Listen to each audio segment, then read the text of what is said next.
நிறைவு சுற்றில் அடுத்ததாக திரு பாலச்சந்திரன் ஐஏஎஸ் அவர்களை அன்போடு பேச அழைக்கிறேன். ஹார்வர்டு யூனிவர்சிட்டியில் விபி சிங் பேசினார். பிரதம மந்திரி பதவியை இழந்ததுக்கு அப்புறம் பேசினார். அது வேறு எங்கேயுமே இன்றைக்கி நியூஸ் பேப்பரில் பார்க்கணுன்னா எந்த நியூஸ் பேப்பரை பார்ப்பேன் நான்? 20 வருஷம் 30 வருஷத்துக்கு முன்னாடி பேசினது. அந்த பேச்சு நிச்சயமாக உங்கள் அனைவருக்கும் தெரியணும். நூற்றாண்டு காலங்களாக விளையாடும் திறமை பெற்றவர்கள் பார்வையாளர்களாக ஸ்டேடியத்தில் அமர்ந்து கொண்டிருந்தார்கள்.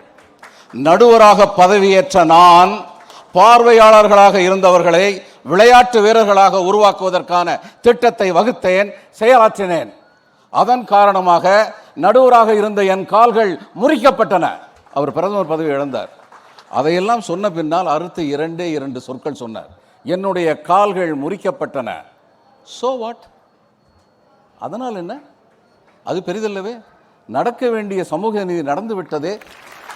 இதை உடனடியாக ஒரு பட்டனை தட்டி பார்க்க முடிவது இந்த விஞ்ஞானத்தின் வளர்ச்சி, சமூக ஊடகங்கள் அதனை சரியாக பயன்படுத்தி கொண்டதன் விளைவு. எனவே சமூக ஊடகங்களிலான் வருகின்ற பலன்கள் மிகப்பெரிய பலன்கள். 1965 இந்தி எதிர்ப்பு போராட்டத்தினை பற்றி திரு சம்பத் அவர்கள் மிக அழகாக சொன்னார்.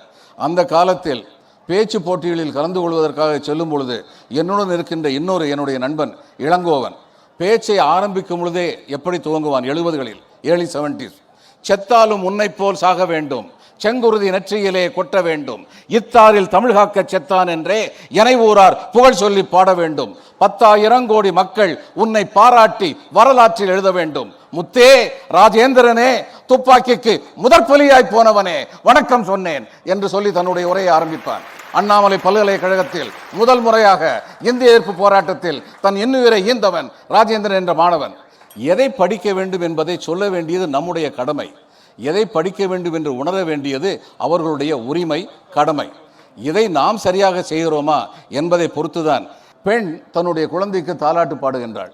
மாமன் அடிச்சானோ மல்லிகைப்பூ செண்டாலே என தாய்மாமன் கூட பிறந்தவன் அவன் அடித்தா கூட என் பிள்ளைய மல்லிகைப்பூ செண்டாலே தான் அடிப்பான், வலிக்கிற மாதிரி அடிக்க மாட்டான். அடுத்தது அண்ணன் பொண்டாட்டி, அங்கே அரசியல் வரும்.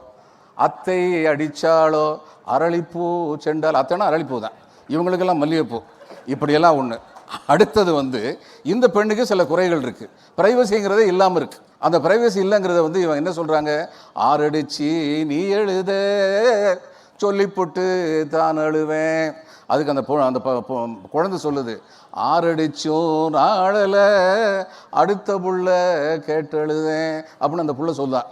எவ்வளவு மறைமுகமாக தன்னுடைய குடும்பத்தில் தனக்கு பிரைவசி இல்லைங்கிறத அந்த பெண் சொல்லியிருக்காளே. இவன் எந்த ஏட்லையும் போய் படிக்கலை, கிராமப்புறத்தில் இருந்த பாட்டு. இது மாதிரி எத்தனையோ உதாரணங்கள் சொல்லலாம். படைப்பு திறன் என்பது ஒரு சில வகுப்பாருக்கு மட்டும் சொந்தமானது அல்ல. குறைகள் இல்லாத ஒரு சமூக அமைப்பே கிடையாது. அதை போல்தான் சமூக ஊடகங்களும். இத்தனை குறைகளையும் மீறி இந்த சமூக ஊடகங்கள் இன்று ஏற்கனவே நான் சொன்னது போல் இந்தியாவை இன்னும் ஜனநாயகப்படுத்துவதில் மிகப்பெரிய வெற்றியை கண்டு கொண்டிருக்கின்றன, தொடர்ந்து கண்டுகொள்ளும். எனவே சமூக ஊடகங்களின் நன்மைகளை கண்டறிந்து அந்த நன்மைகளை சென்று சேர்ப்பது நம்முடைய கடமை.